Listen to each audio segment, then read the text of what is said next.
এমন অনেক দিন গেছে আমি অধীর আগ্রহে অপেক্ষায় থেকেছি।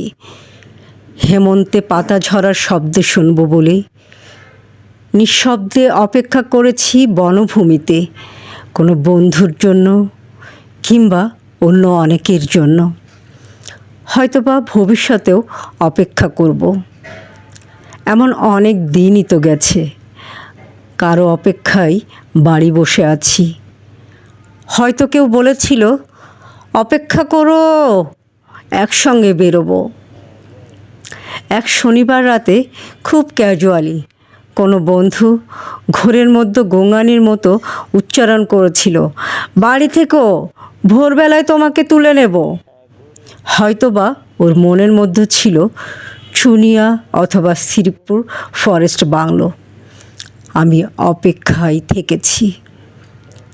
যুদ্ধের অনেক আগে একবার আমার প্রিয় বন্ধু আলোক মিত্র ঠাট্টা করে বলেছিল, জীবনে তো কিছুই দেখলি না নুজ্জপিঠ পানশালা ছাড়া, চল তোকে নিয়ে দিনাজপুর নিয়ে যাব।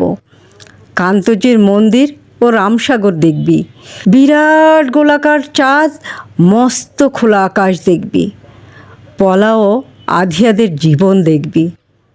গল্প টল্প লেখার ব্যাপারে কিছু উপাদান পেয়েও যেতে পারিস। তৈরি থাকিস, আমি আসব। আমি অপেক্ষায় থেকেছি।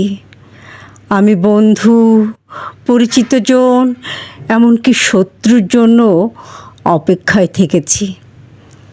বন্ধুর মধুর হাসি আর শত্রুর ছুরির জন্য অপেক্ষায় থেকেছি। কিন্তু তোমার জন্য আমি অপেক্ষায় থাকব না, প্রতীক্ষা করব। প্রতীক্ষা শব্দটি আমি শুধু তোমারই জন্য খুব যত্নে বুকের তরঙ্গে তুলে রাখলাম। অভিধানের শব্দ দুটির তেমন কোনো আলাদা মানে নেই, কিন্তু আমরা দুজন জানি ওই দুই শব্দের মধ্যে পার্থক্য অনেক। অপেক্ষা একটা দরকারি শব্দ, আর পরে দোতনাহীন ব্যঞ্জনাবিহীন অনেকেরই প্রয়োজন মেটায়। প্রতীক্ষাই আমাদের ব্যবহার্য সঠিক শব্দ। অনুমান উপর শব্দটি আমাদের ব্যবহারের অযোগ্য। আমরা একে অপরের জন্য প্রতীক্ষা করব। আমি তোমার জন্য পথে প্রান্তরে অসতের মতো দাঁড়িয়ে থাকব, ওই বৃক্ষ অনন্তকাল ধরে যোগ্য প্রতীকের জন্য প্রতীক্ষমান। আমাকে তুমি প্রতীক্ষা করতে বলো, আমি ঠায় দাঁড়িয়ে থাকব অনড় বিশ্বাসে। দাঁড়িয়ে থাকতে থাকতে আমার পায়ে শিকড় গজাবে, আমার প্রতীক্ষা তবু ফুরাবে না।